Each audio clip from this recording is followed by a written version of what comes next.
राम कथा परम है, पावन है, पुनीत है, नित्य नूतन है, हमेशा नया है, कभी पुराना नहीं हो सकता। अब राम कथा को हमारे आपके सामने रामायण के रूप में रखा किसने? बाबा तुलसी ने। बाबा तुलसी ने रखा। तो बाबा तुलसी ने रखा तो पहले बाबा का चरित्र सुन लेते। बाबा तुलसी का चरित्र कौन थे? बाबा तुलसी इलाहाबाद के पास राजापुर नाम का एक गांव है, यमुना नदी के किनारे। वहां पर बाबा तुलसी का जन्म हुआ।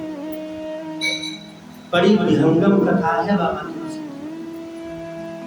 ऐसे संतान को कोई अपने घर में नहीं रखता जैसा तुलसीदास जी के साथ। तुलसीदास जी जब पैदा हुए तो उनका नाम तुलसीदास नहीं। तुलसीदास जी सावन महीने के शुक्ल पक्ष की सप्तमी राजापुर नाम के गांव में इनकी माता का नाम था हुलसी। हुलसी और के ऊपर उनकी माता हुलसी, वो उनके यहाँ पैदा हुए। लेकिन पैदा कब हुए? बच्चे पैदा कब होते हैं? 9 महीने बाद, 10वें महीने। तुलसीदास जी पैदा हुए 12 महीने बाद।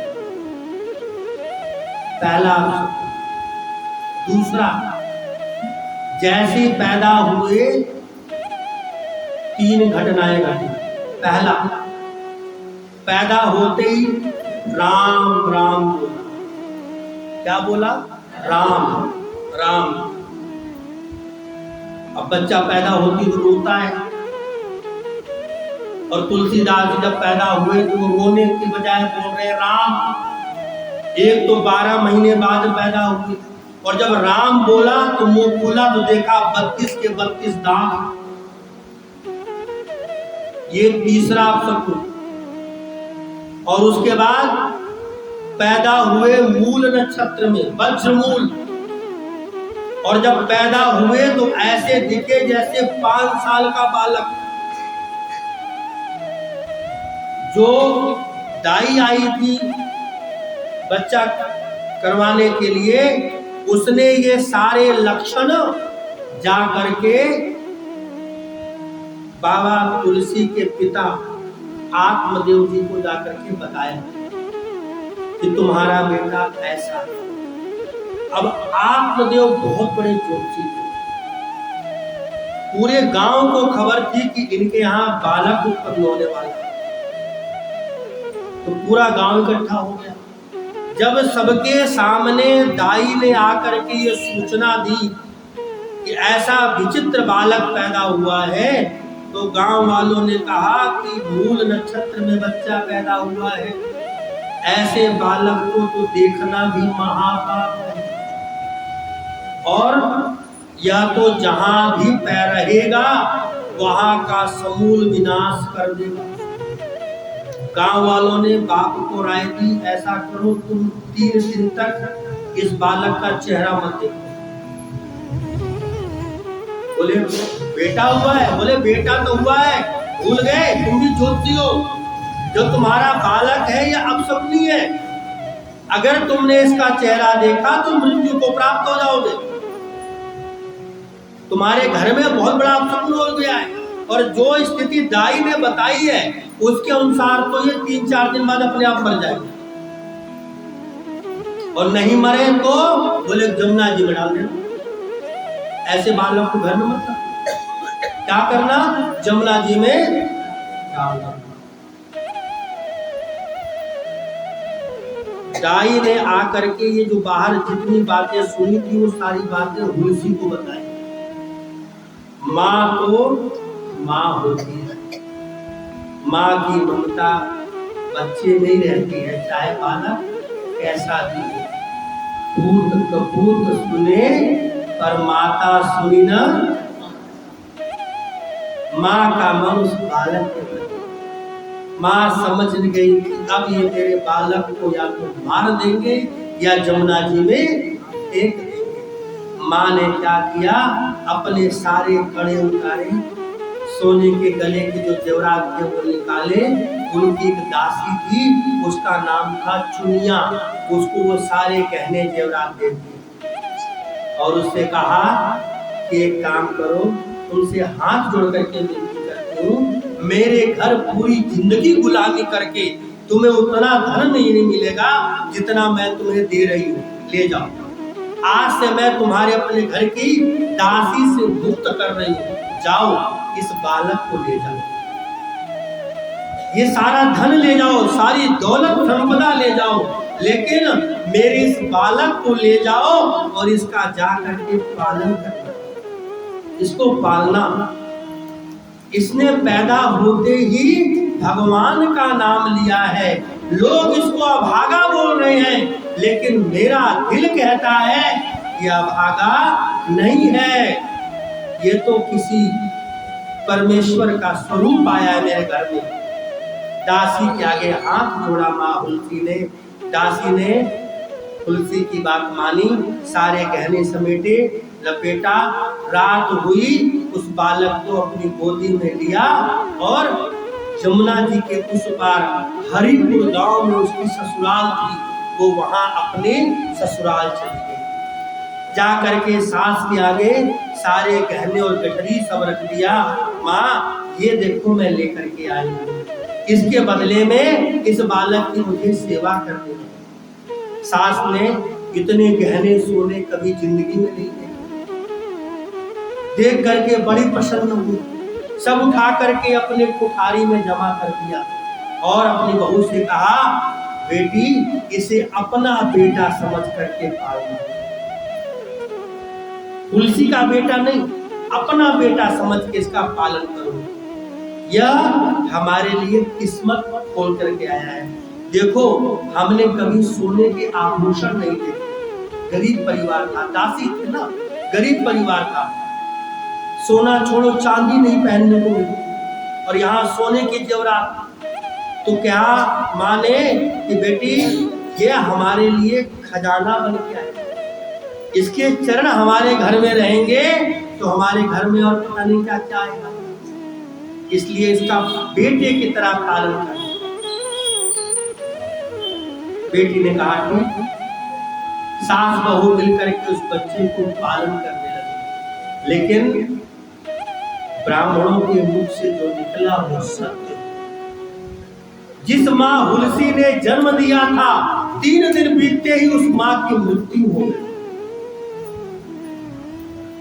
पिता आत्मदेव ने कहा चलो बहुत अच्छा हुआ, बालक स्वयं ही मुक्त हो गया। अगर उसका चेहरा मैं देख लेता तो मैं भी मृत्यु को प्राप्त हो जाता। बालक सचमुच अभागा था, माँ ने देखा, माँ चल बसी। 3 साल का बालक हुआ, उसका नाम पड़ गया राम बोला, क्योंकि पैदा होते ही उसने राम बोला था, इसलिए उसका नाम हुआ राम बोला। राम बोला करके सब उसको राम बोला करके उसको बुलाया करते थे। वह बालक जब 3 साल का हुआ, किस्मत ने यहाँ भी पलटी मारी। जो दासी उसको पाल पोस रही थी, एक दिन जंगल से लकड़ी लाते समय नागराज ने उसको डस लिया, वो भी मृत्यु को प्राप्त हो गए, वो भी मर गई। अब जो उसकी सास थी, उसने इस घटना को साधारण घटना, कि जंगल में तो जीव जंतु होते ही हैं, उसको साधारण घटना समझ करके उस बालक को अपना बेटा समझ करके उसका पालन पोषण किया। लेकिन किस्मत ने यहाँ भी पलटी मारी। 5 साल का होते होते वो जो सासू माँ थी वो भी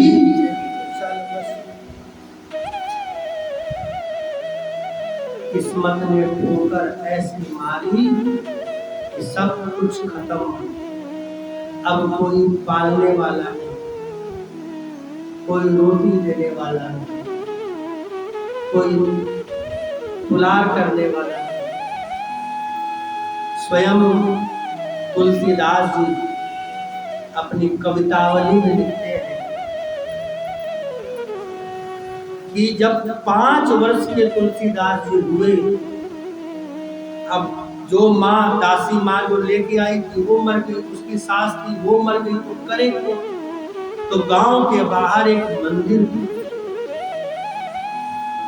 उस मंदिर में जाकर के रहने लगा।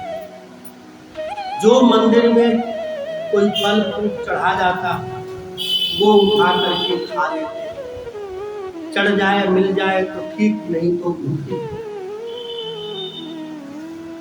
तुलसीदास जी ने वर्णन किया, एक बार का अपना प्रसंग लिखा है। एक बार भूख लगी, 3 दिन से कुछ नहीं खाया,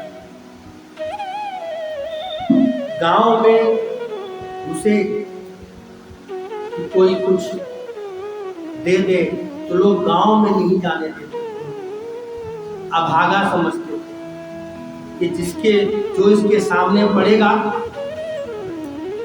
उसका जय श्री राम। तो राम बोला को सब अभागा मानते थे, कोई अपने घर का दरवाजा नहीं खोलता था, देख के दरवाजा बंद कर देता। तो राम बोला 3 दिन से भूख बर्दाश्त करके थक गए और गांव में गए कि शायद कोई रोटी का एक टुकड़ा दे दे। तो एक घर का मालिक अपने कुत्ते को रोटी दे रहा था। राम बोला पहुंच करके अपना हाथ उसके आगे पसार दिया। तो घर के मालिक ने उस रोटी के टुकड़े को न कुत्ते को दिया न राम बोला को दिया, उठा करके ऐसे फेंक दिया कि जो उसको पकड़ सकता है वो पकड़ करके ले ले, उठा ले। और जब फेंका तो कुत्ते के साथ साथ राम बोला खुद जो तुलसीदास जी थे वो भी उस रोटी के टुकड़े पे झपटे, लेकिन थे तो बालक। जब तक हाथ रोटी के टुकड़े तक पहुंचता, कुत्ता उठा करके रोटी के टुकड़े को ले गया। राम बोला रोते रोते वापस मंदिर में आए और आ करके अपना जो ऊपर का जो उपवस्त्र, नीचे धोती होती है, ऊपर का जो वस्त्र होता है उसको उपवस्त्र बोलते हैं, वो भगवान के आगे अपना पेट उघार दिया और पेट उघार करके और अपने पेट पे ऐसे ऐसे आने लगे। इसका वर्णन स्वयं बाबा तुलसी ने दोहावली में लिखा है, वर्णन किया है कि मेरे लिए दुनिया में कुछ नहीं है। बालक थे ना, इतनी बुद्धि नहीं थी, क्या इस संसार में मैं ही अभागा हूं, मेरे लिए कुछ नहीं है। तब उनकी उस करुण पुकार से बाबा द्रवित हो गए और उसी समय भगवान भोलेनाथ ने मां पार्वती को आदेश दिया, मां जगदम्बा थाल भर करके भोजन लेकर के आकर के उस बालक को खिलाया और ये नियम रोज बोले लगा, रोज खिलाने लगा। रोज मां जगदम्बा थाली भर करके लाती और उस बालक को ला करके भोजन करा। अब राम बोला जो शरीर से ऐसे थे, मां भगवती के हाथ का भोजन पा करके वो तो ऐसे। अब गांव वाले देखे ये कैसे हुआ, इसको तो कोई रोटी का टुकड़ा नहीं देता और इसका शरीर इतना हृष्ट पुष्ट कैसे हो, पता करो। तो गांव की एक औरत थी, वो बोली मैं पता लगाती हूँ उसको कौन खिलाता है। उसने 2 दिन तक मंदिर में चौकीदारी करी। तो एक दिन देखा एक दिव्य दिवांगना रूप में देवी जैसी एक स्त्री स्वर्ण के थाल में, सोने के थाल में भोजन लेकर के आई, आकर के राम बोला को खिलाया। और जैसे ही मां भवानी भोजन करा करके उस बालक को पलटी चलने के लिए, उस स्त्री ने आकर के मां भवानी के पैर पकड़े और जैसे पैर पकड़े मां भवानी अंतर ध्यान हो गई। उस स्त्री को पता लग गया कि राम भोला को भोजन कोई देवीय शक्ति है जो करा रही है। उसके बाद माँ भगवती नहीं आई, माँ पार्वती कभी नहीं आई, दोबारा भोजन कराने नहीं। अब भगवान शिव को चिंता हुई, अब क्या करें? इसका पालन पोषण, अभी तो कुछ वर्ष बालक है। भगवान के मंदिर में रहते हुए 3 दिन दोबारा बीत गए, कुछ नहीं मिला। माता ने आना बंद कर दिया। भगवान शिव को चिंता हुई। भगवान शिव ने हरियानंद जी महाराज, उस समय बहुत बड़े संत थे, उनको जैसे आदेश दिया, इस गांव में, इस मंदिर में बालक है, उसका पालन पोषण। हरियानंद महाराज तुरंत उस गांव में आए, गांव वालों से पूछा तो बताया, हाँ मंदिर में बालक रहता है, राम भोला नाम। हरियानंद जी आए, उस बालक को देखा, उसको अपने हृदय से लगाया। जैसे हृदय से लगाया, पहली बार उस बालक ने किसी पुरुष का अपने गले से स्पर्श किया। पूछा नाम क्या है? बालक ने कहा राम भोला। कहते हैं जो मैंने सुना है कि मैं पैदा हुआ तो मैंने राम भोला था, इसलिए मेरा नाम राम भोला पड़ गया। हरियानंद महाराज बड़े प्रसन्न हुए, उस बालक को लेकर के अपने साथ अपने आश्रम में गए। जा करके मंत्र दीक्षा दी, यज्ञोपवीत कराया, गायत्री मंत्र की दीक्षा दी। एक बार में गायत्री मंत्र की दीक्षा देने के बाद उससे पूछा कि मैंने जो तुम्हें मंत्र बताया उसका कुछ याद है? उस बालक ने तुरंत रिपीट कर दिया, दोबारा सुना। इतनी विलक्षण शक्ति देख करके हैरान,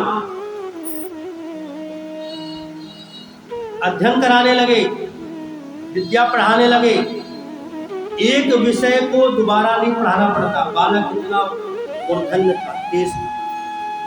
बहुत कम समय में उस बालक ने गुरु हरियानंद से सारा ज्ञान प्राप्त किया। एक बार गुरु हरियानंद जी महाराज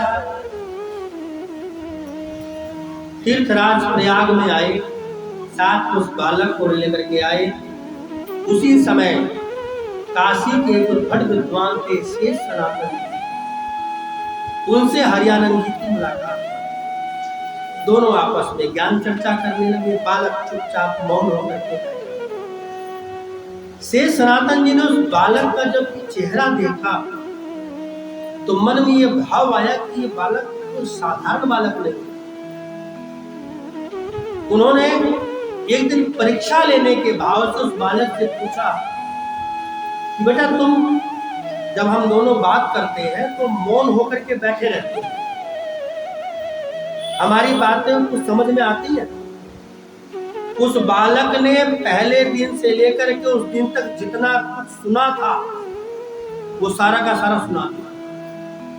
इतना सुनते ही शेष सनातन जी हतप्रभ हो गए। इतना दिव्य ज्ञान।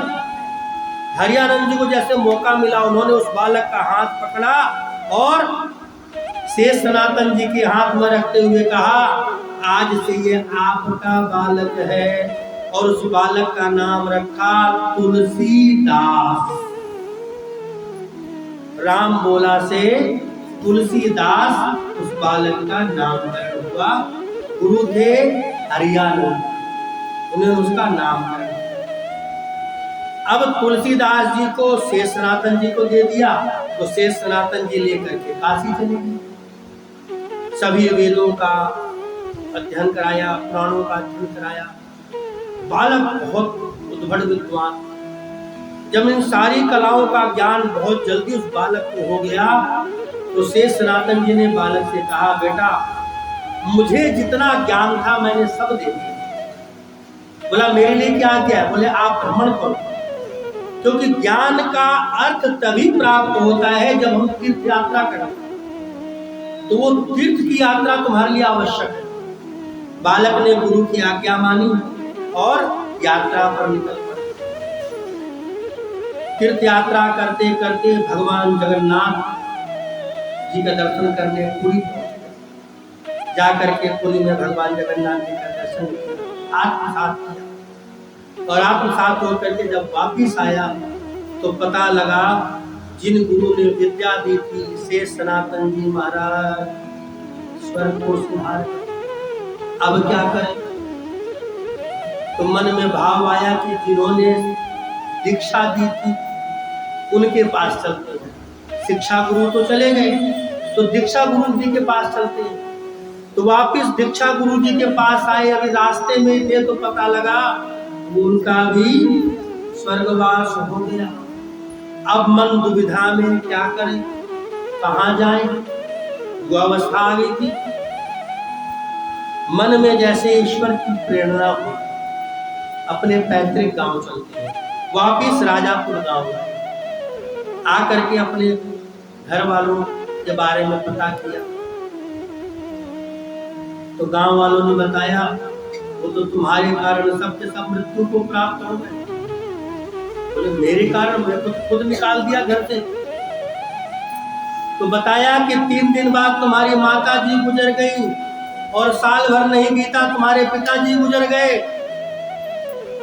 तुम्हारे परिवार में कोई नहीं बचा, सबके सब चले गए। तब तुलसीदास जी ने सबका कर्म काट, सबका तर्पण किया और उसी गांव में, उसी मंदिर के पास रहने लगे। एक दिन एक संत आए, गृहस्थी संत। उन्होंने आकर के तुलसीदास जी से कहा कि मुझे ईश्वरीय प्रेरणा हुई, आप, मेरी एक पुत्री है, उसका नाम है रत्ना, उसके साथ आप विवाह करें। बाबा तुलसी ने कहा कि देखो मैं अकेला हूँ, मेरा घर परिवार कोई नहीं है, और जितना मैंने ज्ञान में पढ़ा है मेरा मन गृहस्थ जीवन में जाने को नहीं। मैं ऐसे ही भगवान की कथा पूजा में अपना दिनचर्या व्यतीत करना चाहता हूँ। वो ब्राह्मण देवता जो आए थे, संत महात्मा, उनके दरवाजे पे बैठ गए। बोले मुझे तो भगवान की आज्ञा हुई है कि तुम्हारे साथ अपनी पुत्री का विवाह करना है। जब तक हाँ नहीं करोगे तुम्हारे दरवाजे पे भूखा प्यासा बैठा रहूंगा। 3 दिन तक बैठे रहे। ब्राह्मण देवता ने मन में सोचा कहीं ऐसा ना हो मेरे कारण उनकी मृत्यु हो जाए। विवाह के लिए राजी हो गए। रत्नावली से उनका विवाह हो गया। अब तुलसीदास जी जैसे विवाह हुआ गृहस्थ धर्म में लिप्त हुए, और ऐसे लिप्त हुए कि सब कुछ भूल गए। उनको हर समय हर जगह पत्नी की ही याद आती। किसी के घर भी जाते, थोड़ी देर रहते, फिर वापिस अपनी पत्नी के पास आ जाते। पत्नी से बहुत प्रेम करते। इसी कारण उनकी पत्नी कभी मायके नहीं जाती। कई वर्ष बीते। एक दिन तुलसीदास जी ने अपनी पत्नी से कहा कि कुछ दूरी पर मेरा एक प्रोग्राम है, मुझे कुछ दिन वहां निवास करना है पूजा पाठ के लिए, तो मैं कुछ दिनों बाद आऊंगा, कुछ दिन वहां रुकूंगा, तुम घर में अपना ध्यान रखना। कह के तुलसीदास चले गए। रत्नावली घर में थी। उसी समय उनका भाई आ गया। भाई ने कहा बहन शादी को इतने वर्ष हो गए, एक बार भी हमसे मिलने नहीं आई। अब तो बाबा भी नहीं है, चल लो थोड़े दिन हमारे यहाँ रह लेना। रत्नावली ने भी सोचा बात सही है, विवाह को इतने वर्ष बीत गए, घर परिवार से नहीं मिली, चलो मिलाती हूँ, इसी बहाने मौका मिलेगा। चली गई। इधर रत्नावली भाई के साथ अपने घर पहुंची। उधर तुलसीदास जिस गांव में रुके थे वहां जैसे पूरे दिन तो रुक गए, जैसी रात हुई, रात होते ही उनको पत्नी की याद आई और उस गांव से उठे, अपना झुरिया झंडा उठाया और अपने घर आए तो पता लगा कि वो तो अपने मायके गए।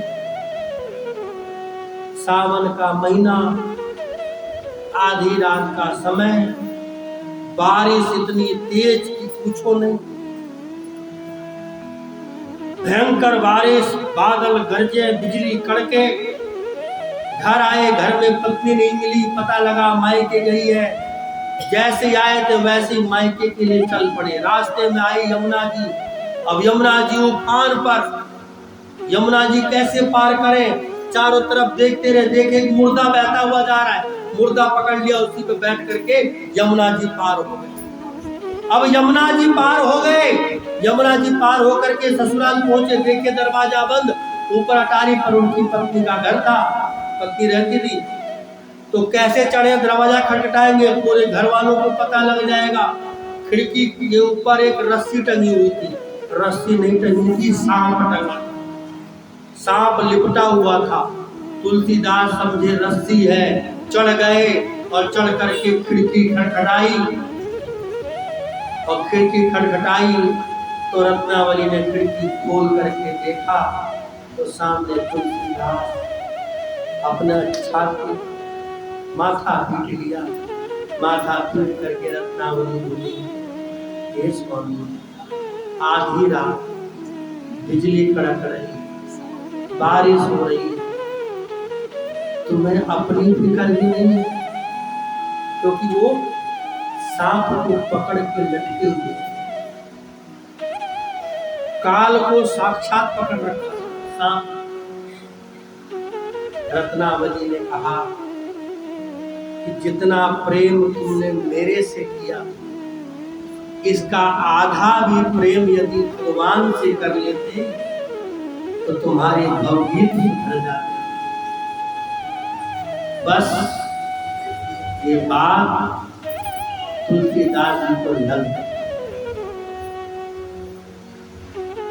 मन व्यथित हो गया। ये बात बाण की तरह तुलसीदास जी को चुभ गए, तुरंत नीचे उतरे, मन में विरक्ति छा गई और वापस मुड़ गए तो मुड़ ही गए। गृहस्थ जीवन का त्याग कर दिया। बोले अब पलट करके गृहस्थ जीवन की तरफ नहीं जाऊंगा, मुड़ ही गए। और कहां पहुंचे? काशी चले गए। सुबह हुई, माता रत्नावली को अपनी बात का क्षोभ हुआ, वापिस गई भागते हुए, क्षमा याचना करी, माफी मांगी। बाबा तुलसी ने कहा, हे देवी, तुमने वास्तविकता का ज्ञान, वास्तव में तुम धर्म पत्नी हो, धर्म का उपदेश दिया है मुझे। अब मैं उसी मार्ग पे चलूंगा जिसका तुमने अनुसरण करना सिखाया है। आज के बाद मैं उसी से प्रेम करूंगा, किसी से प्रेम नहीं करूंगा। गृहस्थ जीवन का मैं त्याग कर चुका हूँ। जैसे ही बाबा तुलसी ने ये बात माता रत्नावली को बोली, माता रत्नावली उसी समय उनके सामने अपने प्राणों का त्याग कर देती है। उनका अग्नि संस्कार किया और अब तो मन में एक ललक, केवल भगवान की प्राप्ति कैसे भगवान मिले। विरह में व्याकुल हो गए, मन में ललक पैदा हो गई कि भगवान मिले, चाहे जैसे मिले भगवान मिलने चाहिए। मन व्यथित होने लगा। गंगा जी किनारे रहते, नित्य प्रति गंगा जी में स्नान करते। जो कोई श्रद्धालु आ जाता उसको भगवान कथा सुनाते। उनका एक नियम, रोज गंगा के उस पार जा करके शौच के लिए जाते और वापिस आते समय जो लोटे में शेष जल बच जाता था उसको पीपल का पेड़ था उसमें फेंक देते, डाल देते। उस पीपल के वृक्ष में प्रेत का वास था। ये उनका नियम था बाबा तुलसी का। रोज शौच हो जाते, वापिस में जो जल बचता उस पीपल में फेंक देते।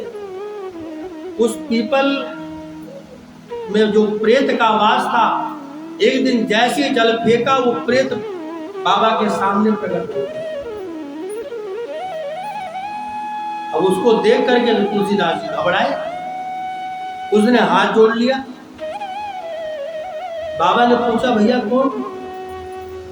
प्रेत ने कहा कि महाराज आपने मेरी प्यास बुझा दी, मुझे प्रेतत्व से मुक्त कर दिया, बताइए मैं आपकी क्या सेवा कर सकता हूं? बाबा तुलसी के मुख से अनायास निकल गया, तुम्हारी प्यास तो बुझ गई, मेरी प्यास कब बुझेगी? प्रेत ने कहा मैं नहीं जानता आपके मन में क्या भाव है, लेकिन बताइए मैं उसको अवश्य पूरा करूंगा।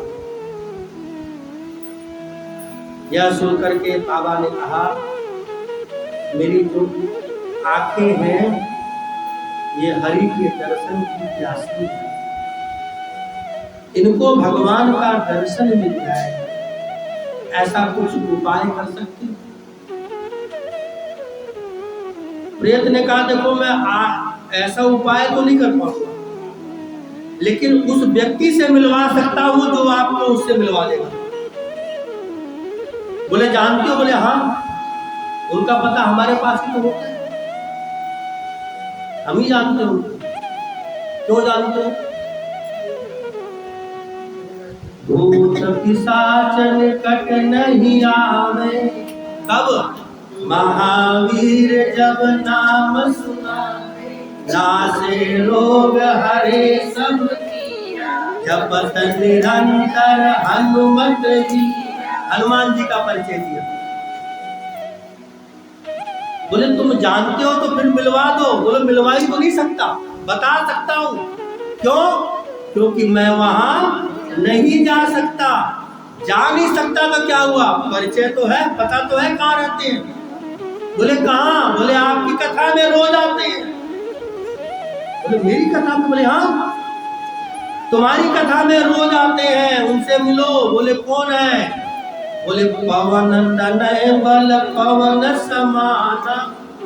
अब इतना सुनते ही तुलसीदास जी की आंखें फटी की फटी रह गई।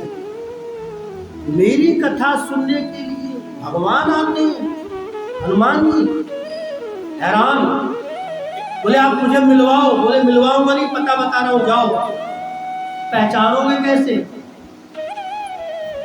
बताया तुम्हारी कथा में वो सबसे पहले आए, वो जो सबसे बाद में जाए, सबसे दीनहीन बन करके कोढ़ी के रूप में जिसके शरीर से दुर्गंध आ रही हो, वही हनुमान जी है। उनके पास उनकी शरणागति ले लोगे तो भगवान मिल जाएंगे। अब तुलसीदास जी हैरान, बताओ मेरी कथा में भगवान आ रहे हैं, हनुमान जी रोज आ रहे हैं और मुझे ही नहीं पता। कथा शुरू हुई, तुलसीदास जी कथा कम करें, बार बार चारों तरफ देखे तो कथा करते करते नजर पड़ी सबसे लास्ट में कोने में एक दीनहीन कुष्ठ रोगी बैठा हुआ है, गंदे मलिन कपड़े ओढ़े हुए। कथा पूरी हुई, सब चले गए, वो नहीं गए। बाबा तुलसी भी आके उनके पास बैठे, बोले कथा हो गई, जाओ। हनुमान जी ने कहा कथा हो गई, जाओ। अब बाबा तुलसी को तो पता लग गया। बाबा ने कहा पहले आप जाओ तब मैं जाऊंगा। बोले नहीं आप जाओ, मैं तो बुजुर्ग आदमी हूँ, धीरे धीरे चलता हूँ। जैसे कहा बुजुर्ग आदमी हूँ, थोड़ी हुई, बाबा तुलसी ने झट उनके पैर पकड़ लिए। अब जैसे पैर पकड़ा हनुमान जी छुड़ाने लगे, छोड़ो छोड़ो छोड़ो छोड़ो छोड़ो, आप व्यास जी हैं, आचार्य जी हैं, मैं कुष्ठ रोगी हूँ, कुष्ठ हो जाएगा, रोग हो जाएगा। छुड़ाने का प्रयास करने लगे। बाबा तुलसी भी पक्के चेले थे। बाबा तुलसी ने कहा अब तो जो रोग होना है हो चुका है, अब किसी रोग से डर नहीं लगता, मैं आपको पहचान गया, मैं आपसे ही मिलने आया हूं। हनुमान जी ने बहुत प्रयत्न किया छुड़ाने का। बाबा तुलसी की पकड़ उतनी मजबूत होती चली गई पैरों में। बोले महाराज आप कौन है मैं जानता हूं, कृपा कर दो, मैं आपका ही शिष्य हूं, क्या चाहते हो? बोले भगवान से कुछ नहीं चाहिए, सिर्फ भगवान से मिलना चाहते हैं, एक बार भगवान का दर्शन करना चाहते।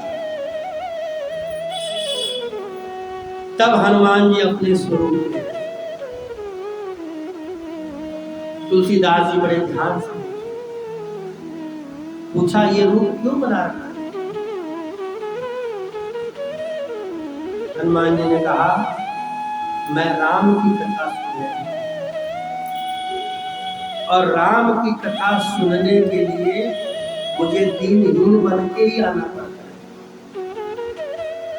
और दूसरी बात, यदि मैं स्वरूप में होऊंगा तो सब मेरी तरफ देखेंगे, भगवान को कोई नहीं देखेगा, ना कोई कथा सुनेगा। मैं नहीं चाहता कि मेरी वजह से भगवान की कथा में विघ्न पैदा हो। क्यों? क्योंकि मैं खुद राम कथा सुनने को रसिया। और इतना ही नहीं, हनुमान जी को निमंत्रण नहीं किया जाता। यत्र यत्र रघुनाथ कीर्तनम तत्र तत्र कृतमस्तकांजलिं।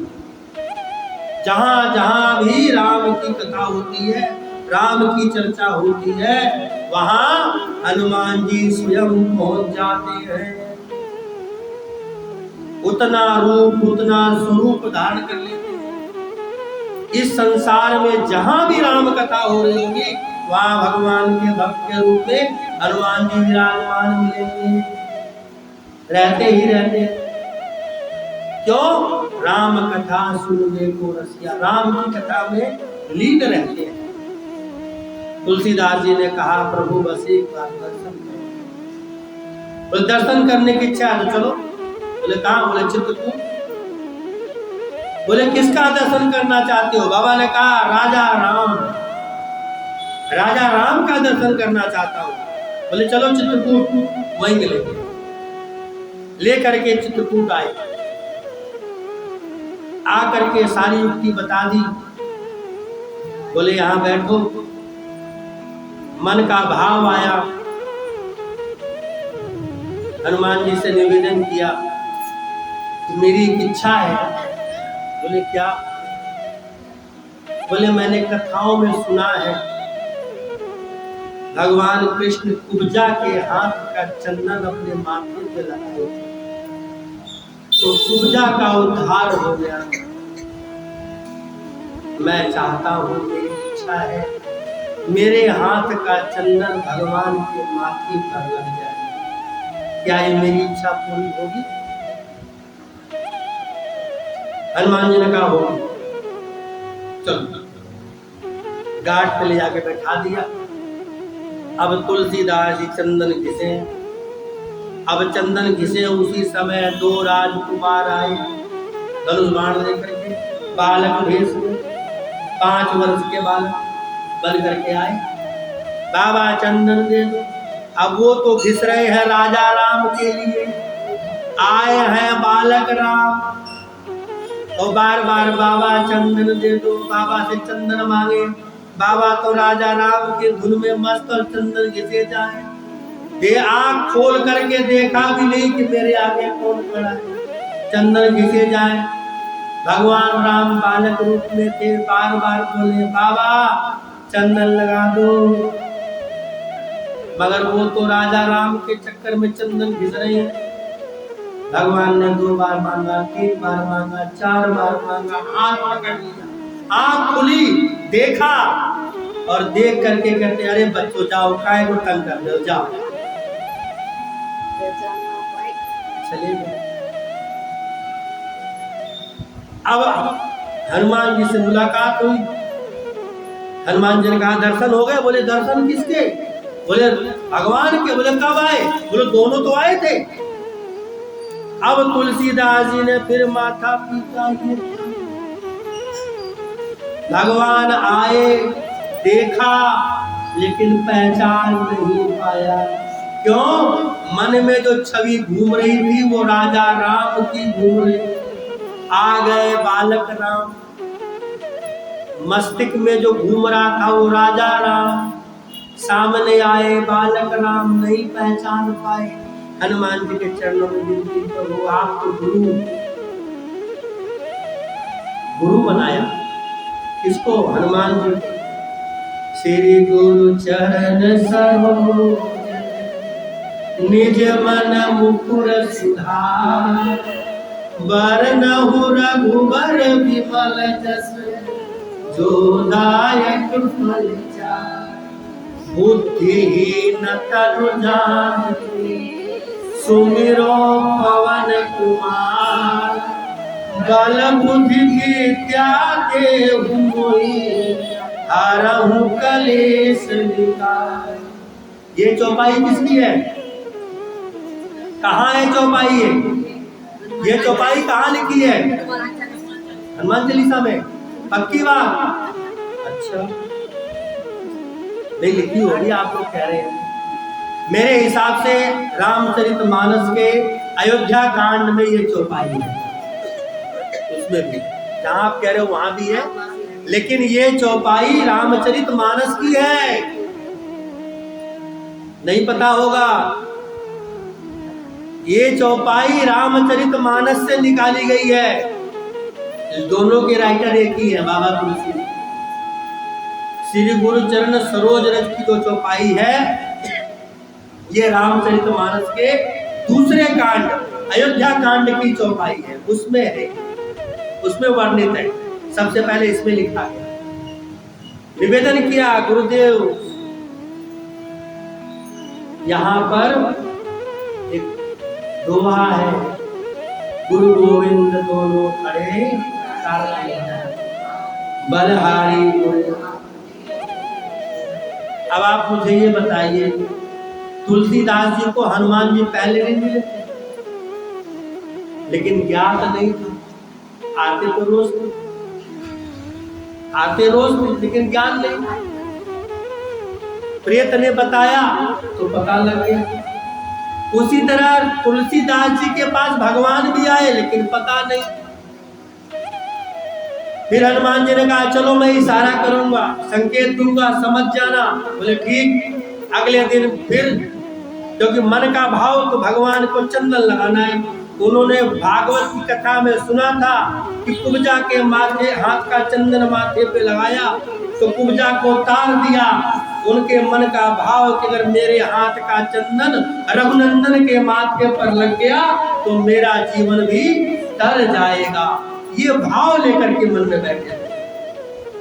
अब तुलसीदास जी सुबह से चंदन घिसने लगे कि आएंगे, आज तो राम आएंगे, आज जरूर भगवान के माथे पे चंदन लगाऊंगा। भगवान फिर आए। आज तुलसीदास जी प्रतीक्षा कर रहे हैं बालक रूप की।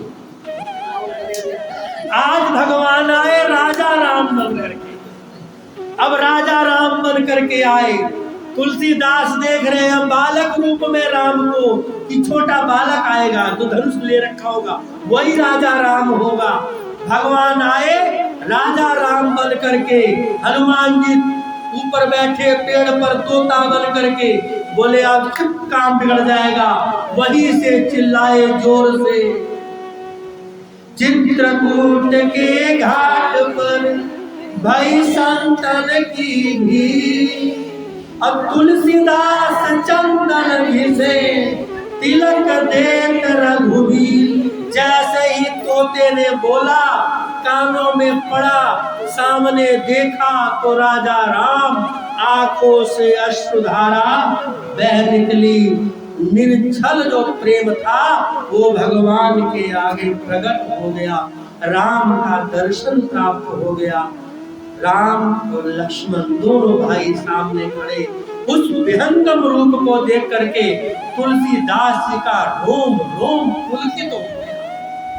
उसके बाद जैसे जीवन की कोई आशा बची ही नहीं, भगवान के आगे खड़े हैं, भगवान उनको देख करके मुस्कुरा रहे हैं, भगवान इशारा कर रहे हैं चंदन लगा दो, लेकिन मन भाव सब विवल, कुछ होश नहीं, कुछ पता ही नहीं क्या करना है क्या नहीं करना है। केवल भगवान के स्वरूप का दीदार देख रहे, एक टक उस छवि को अपनी आंखों में बसा लेना चाहते हैं, जैसे आज के बाद दोबारा ये छवि दिखेगी नहीं, इसलिए इस छवि को आंखों में इतना उतारूं, इतना बसा लूं कि बस बस ही जाए, रह ही जाए।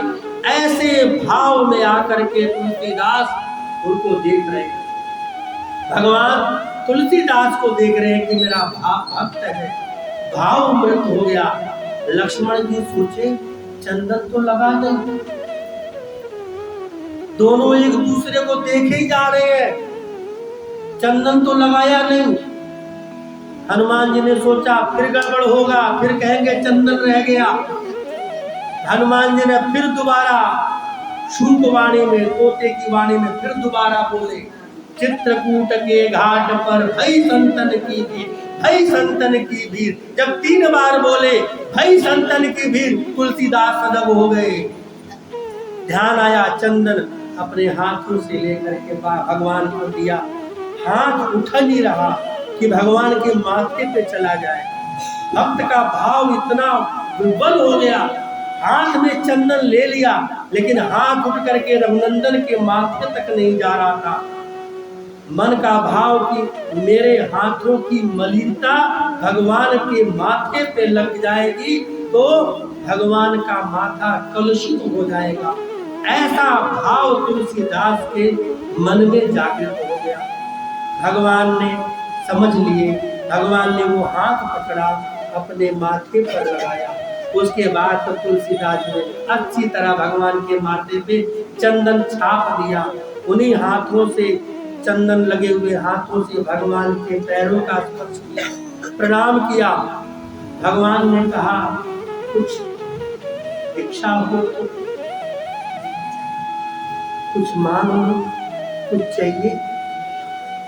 तुलसीदास ने कुछ नहीं मांगा, उस स्वरूप का दर्शन किया, आंखों में भरा, और जैसे ही नेत्र बंद किए भगवान अंतर ध्यान हो गए। हनुमान जी आकर के प्रकट हो गए, बोले आज तो दर्शन हो गए। तुलसीदास ने तुरंत हनुमान जी के चरणों को देखा, बोले पूरे जीवन में आपसे पूर्ण नहीं हो, मेरा ये पूरा जीवन आपको समर्पित है। आपने मेरे लिए वो कार्य किया है जो कोई नहीं कर सकता। आप वास्तव में मेरे गुरुदेव हैं, बस एक कृपा रखिए, हमेशा गुरु की तरह ही मेरा मार्गदर्शन करते रहे, हमेशा मेरे गुरु बन के ही रहे, और गुरु बन के ही नहीं मार्गदर्शन भी करते रहे। जहां भी मैं गलत हूं वहां मुझे संभाले। तुलसीदास जी ने वचन दिया, जब याद करूं मेरे सामने उपस्थित हो जाए। हनुमान जी ने कहा तथास्तु। बोले करना क्या होगा? बोले अब जिसको देखा है उसको गाओ। उसके बाद तुलसीदास जी घूम घूम करके राम कथा गाने लगे। रामचरितमानस नहीं लिखा, खाली कथा गाने लगे। कथा गाते गाते गाते गाते 70 साल के हो गए तुलसीदास। 70 साल तक केवल कथा गाते रहे, कथा नहीं लिखी। भगवान शिव चिंतित हो गए, जिस कार्य के लिए भेजा था वो कार्य तो हुआ नहीं, क्या करें? प्रेरणा दी कि राम कथा को लिखो। काशी छोड़ करके अवधपुरी आए, अयोध्या। अयोध्या में तुलसीदास पहुंचे। मनसा प्रेरणा हुई भगवान शिव की कृपा से कि भगवान की कथा को लिखो। तो तुलसीदास जी कथा लिखने के लिए अयोध्या पहुंचे। अब अयोध्या पहुंचे, सरयू नदी में स्नान किया, दिन की प्रतीक्षा करने लगे, किस दिन भगवान की कथा लिखनी चाहिए। बहुत प्रश्न दिमाग में घूमता है। अंत में संवत 1631 संवत 1631 में, अंग्रेजी सन नहीं बता रहा हूं, ईस्वी सन बता रहा हूं, जो अभी 2081 चल रहा है,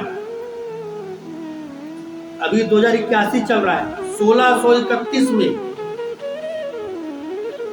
तुलसीदास जी ने 9वीं तिथि मधुमास पुनीता, मधुमास चैत्र का मास, 9वीं तिथि चैत्र शुक्ल पक्ष की 9वीं, कौन सा दिन होता है? रामनवमी का। 1631 संवत में रामनवमी के दिन वही तिथि थी जिस तिथि पे राम का जन्म हुआ था। जिस दिन भगवान का जन्म हुआ रामनवमी पर, उसी दिन संध्या काल को भगवान का प्रागट्य हुआ, मध्याह्न काल में, दोपहर में। लेकिन तुलसीदास जी ने उसी दिन, जिस दिन भगवान राम का जन्म हुआ था, उसी दिन शाम के समय, संध्या काल के समय रामचरितमानस की रचना प्रारंभ करी। लोगों ने पूछा यही दिन क्यों चुना? तो तुलसीदास जी ने जवाब दिया कि जब कोई शुभ काम करना होता है तो सबको याद करना पड़ता है, सबको मनाना पड़ता है। और तुलसीदास जी बोले सबको मनाने के लिए सबके पास जाना पड़ता।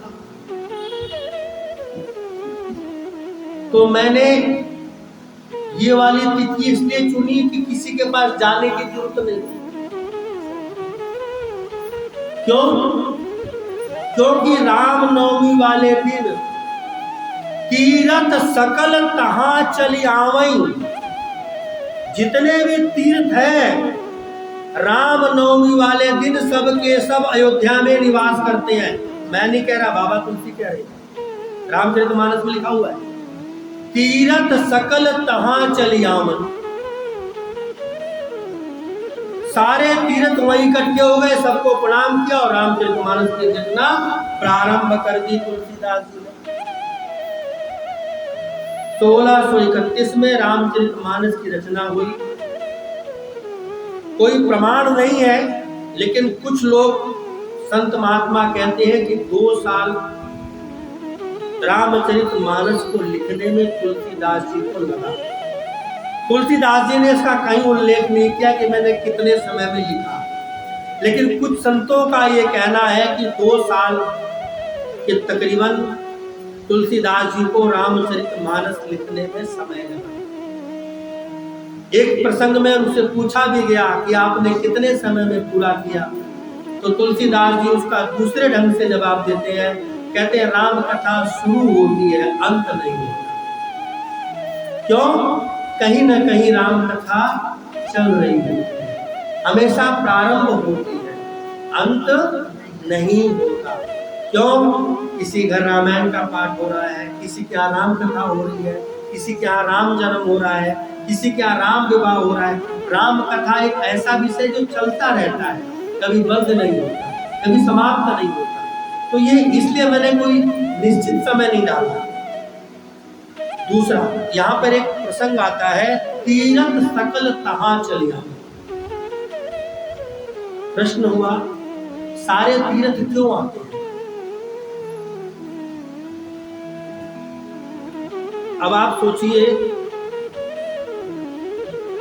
रामनवमी आती है चैत्र के महीने, और चैत्र से 2 महीने पहले माघ का महीना।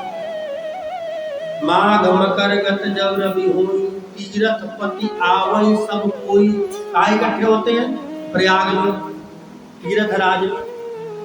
तो तीर्थ राज में जाके सब क्या करते हैं? सब मज्जही पाना क्या करते हैं? गंगा जी में स्नान करते हैं। स्नान करने से क्या होता है? गंगा जी में स्नान करने से क्या होता है? पाप धुल जाते हैं। धुल जाते हैं? अरे धुल जाते हैं, डर क्यों रहे हो? सही कह रहा हूं। पाप धुलते कैसे हैं? गंगा जी में स्नान करने से। अच्छा एक बात बताओ, इस कपड़े पे कोई मैल लग जाए, उसको साफ करने के लिए कोई दाग लग जाए, तो मैं किसी बाल्टी में उसको भिगो कर जल से उसको साफ करूंगा, तो कपड़े से तो साफ हो गया, लेकिन वो मैल गया कहां? कपड़े से तो साफ हो गया, लेकिन वो मैल कहां गया? उस पानी में। तो पानी में जो मैल गया, गंगा जी में जो मैल गया, तो गंगा जी अपने मैल कहां धोएंगे? कभी विचार किया? हमने गंगा जी में स्नान किया, अपने शरीर का मल धो दिया, और हमारे जैसे लाखों करोड़ों लोग जाके स्नान करते हैं। और इस बारी तो महाकुंभ है। अब जो माघ का महीना आएगा, ये महाकुंभ है। इस बारी 12 साल बाद आ रहा है, तो ये तो महाकुंभ है। लाखों छोड़ो करोड़ों लोग जाकर के गंगा जी में डुबकी लगाएंगे। अब इतने लोगों के जो सिद्ध मुनि है, सबके जो पाप गंगा जी में गए तो सही गंगा जी में, तो गंगा जी धोने कहां जाएंगे? तो गंगा जी भी धोती है, इसका प्रमाण है। गंगा जी कहां जाती हैं? अयोध्या, राम जन्मोत्सव का आनंद लेने के लिए। राम जन्म के उत्सव पर जो जो अयोध्या जाता है, उसके मन के तन के सारे पाप धुल जाते हैं। ऐसा रामचरितमानस प्रमाण देता है। तीरथ सकल तहां चलिया।